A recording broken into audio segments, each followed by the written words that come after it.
नमस्ते। तो जितने लोग तक ये वीडियो पहुँचे ना, कृपया पूरी देख लीजिएगा। नमस्ते। हमारा नाम है मुकुंद मिश्रा। हम मुंबई के आईसीएसटी कॉलेज के इंजीनियरिंग के दूसरे साल में हैं। यहाँ पर पनवेल में एज ए पेइंग गेस्ट रहते हैं। और मतलब ये हमारे ज़िंदगी का फर्स्ट वीडियो है। मतलब 19 बार रीटेक दे चुके हैं, ज़रा कॉन्फिडेंस ला रहे थे। वैसे हम यूपी से हैं। यूपी के जौनपुर ज़िले में हमारा गांव है। और हमारे पिताजी मनोहर लाल मिश्रा हमारे गांव की पाठशाला के हेडमास्टर, मतलब गांव के सबसे पढ़े लिखे आदमी। अब हमारे पिताजी ना हमें भी खुद की तरह ऐसा पढ़ा लिखा नवाब बनाना चाहते थे, इसलिए यहाँ भेज दिए। अब बचपन में ना हम फैन देखकर बोले थे कि बड़े होकर हम मशीन बनाएंगे। अब साला छोटे बच्चे को थोड़ी पता होता है कि उसको सिर्फ मशीन बनाने के लिए MIT, VIT, BITSAT, JEE main, JEE advance ये सब देना पड़ता है। अब छोटा बच्चा था, गलती से बोल दिया। अब उसी गलती की सज़ा हम रोज़ ही काट रहे हैं। उसके बाद ना हमारे पिताजी हमको रोज़ सुबह कहते, उठ जाओ हमारे मैकेनिकल इंजीनियर, हमें गांव का कल बदलना है। पूरे गांव में ढिंडोरा पिटवा दिए थे कि हमारा बच्चा इस गांव का फर्स्ट इंजीनियर बनेगा। अब साला इस मोड़ पे पहुंच गए थे ना कि हम मना भी नहीं कर सकते थे कि पिताजी हमको इंजीनियरिंग नहीं करना है। मतलब पिताजी की इज्जत चली जाती थी। हमको हमको क्रिकेट बहुत अच्छा लगता था। कहीं और ज़्यादा अच्छा ना लगने लगे इसलिए छोड़ दिए। उसके बाद हमारे पिताजी हमसे कहे कि बेटा अगर ज़िंदगी में तरक्की करनी है ना तो ये गांव के दोस्तों के साथ घूमना फिरना ये बंद कर दो। तो हम बचपन के दोस्तों के साथ घूमना फिरना भी बंद कर दिए। हमको याद है हम 10वीं का पड़ाव बहुत ही ज़ोर से पार किए थे। मतलब पूरे ज़िले में 7वें आए थे हम। और इनाम के तौर पर हमें पिताजी ये सैमसंग का फ़ोन दे दिए। हमसे कहे कि बेटा जब मैकेनिकल इंजीनियर बनोगे तब टच स्क्रीन वाला दिलाएंगे। अब जब साला मैकेनिकल इंजीनियर बनेंगे तब इनसे थोड़ी ना मांगेंगे फ़ोन, हम बर्बाद ना हो इसलिए नहीं देते। और हमको इस चीज़ से दिक्कत भी नहीं थी। अब हमारे गांव की पाठशाला में एक ही कंप्यूटर है, उसमें हम पढ़ाई के बहाने FB अकाउंट बनाए थे जिसको हम इस्तेमाल ही नहीं किए। अब साला हमारे पिताजी का ना बहुत इच्छा था कि हम बम्बई के बड़े इंजीनियरिंग कॉलेज में पढ़े, तो हमको यहाँ फट से भेज दिए। तो हम भी खुद के ही खिलाफ यहाँ आ गए। माँ, बहन, खेत, हमारी पाठशाला, दोस्त जिनको अलविदा भी नहीं भूल सके, उन सबको छोड़ के यहाँ आ गए। वैसे ये बम्बई शहर ना बहुत खूबसूरत है, बहुत खूबसूरत है। मतलब ज़्यादा घूमे नहीं है लेकिन सुना बहुत है। और हम जैसे जो बाहर के लोग आते हैं ना उनको बम्बई और नवी मुंबई ये सेम ही चीज़ लगता है, लेकिन यहाँ के पता चलता है कि भैया ये दोनों दुनिया ही अलग है।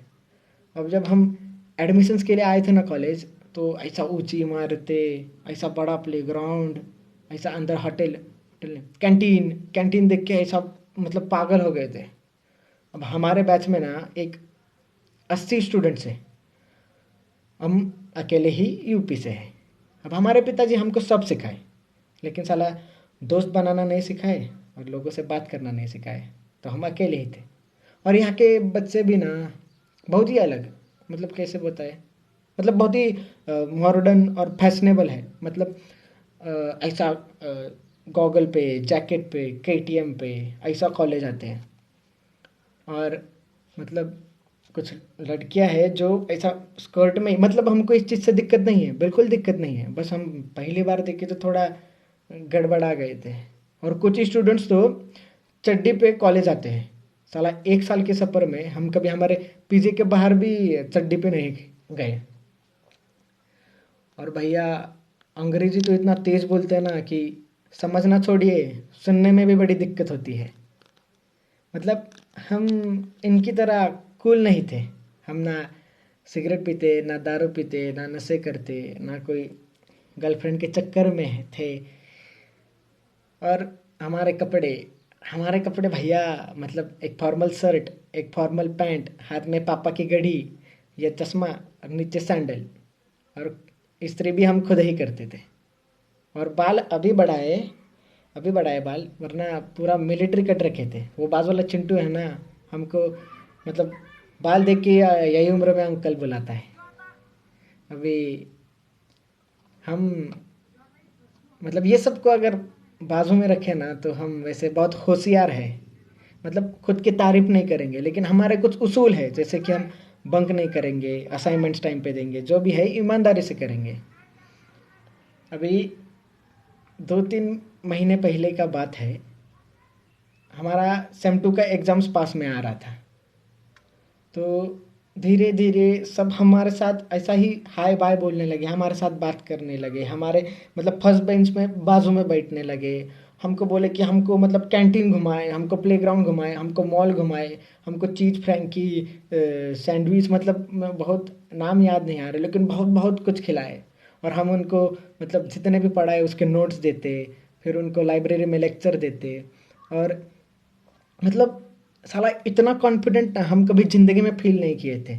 और हमको हमको ना मतलब लड़की लोग भी नंबर शेयर करने लगी, तो हम थोड़ा गड़बड़ा जाते थे उधर। मतलब अचानक इतना सारा आ गया ना कि हम पागल हो गए थे। मतलब बहुत ही खुश थे हम, मतलब हमारे ज़िंदगी का ना ये बेस्ट पीरियड कह सकते हैं। अभी हमारा ना ये वॉचमैन है ना जो नीचे, उनका यही फ़ोन पे हम वीडियो बना रहे हैं।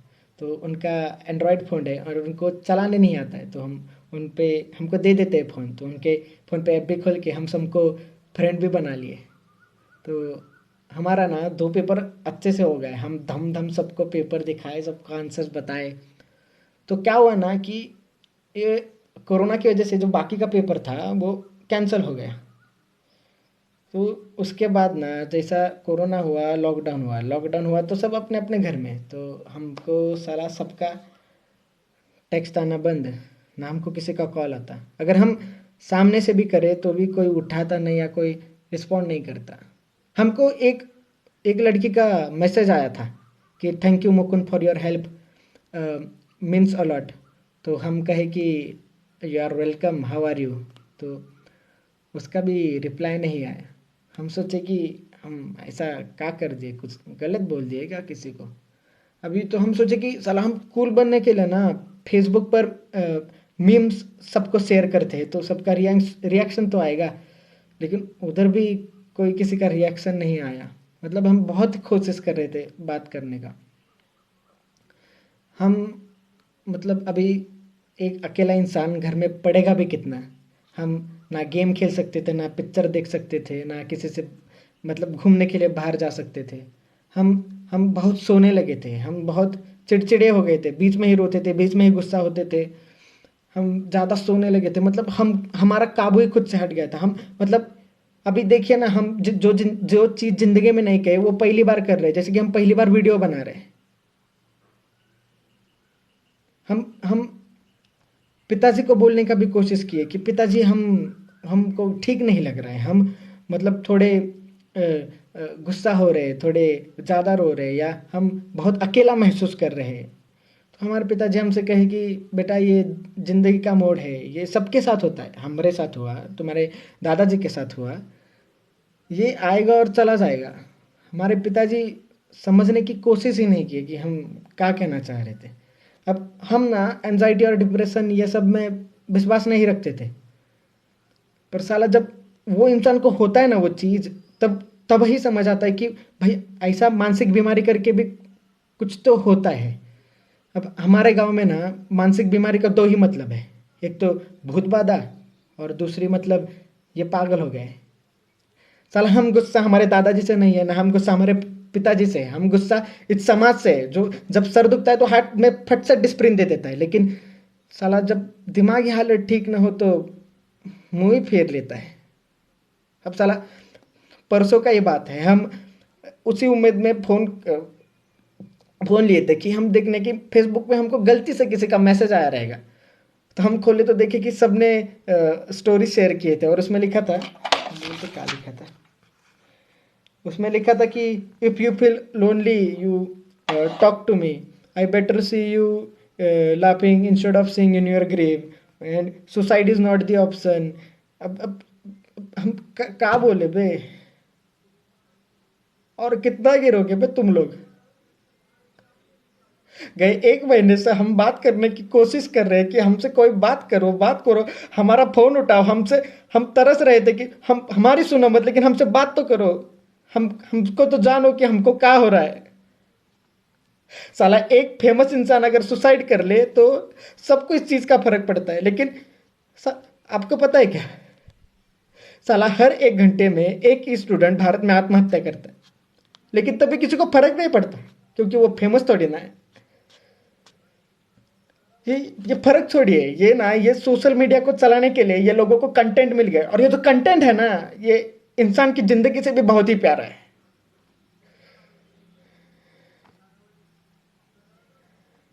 अभी 2-3 हफ्ते और गए ना, किसी को कुछ फर्क नहीं पड़ेगा, क्या एंजाइटी और क्या डिप्रेशन।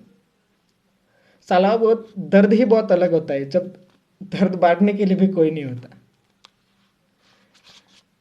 अब हम यही कहना चाहते हैं कि अगर ये सोशल मीडिया की दुनिया से निकले और आजू बाजू देखे कि लोग रुके आपसे आपसे बात करने के लिए तरस रहे अकेले, तो उनसे बात कीजिए, उनको ऐसा मुंह मत फेरिए।